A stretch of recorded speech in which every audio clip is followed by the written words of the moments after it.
say plant your garlic on or near Halloween. And the way that I remember that is because vampires are scared of garlic.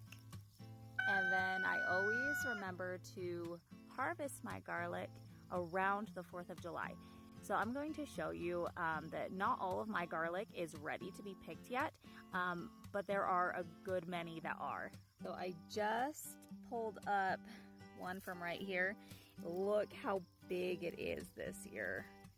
I'm not sure what kind of garlic this is. It is a hardneck variety like elephant garlic is not elephant garlic, although it sure is as big as elephant garlic. How you can tell if your garlic is ready is you're looking for these dried kind of crumply leaves, and you want 3 of them. And this is where one was right here. So that's 1, 2, and 3.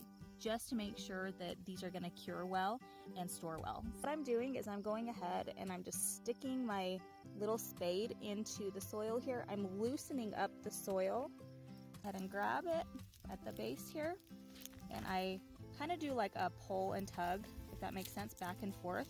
Here's our garlic. Look how big these are, you guys. These have grown massive this year. Word to the wise, don't pick garlic when you are watering. Let these dry out and then we'll clean them off. It'll be all right.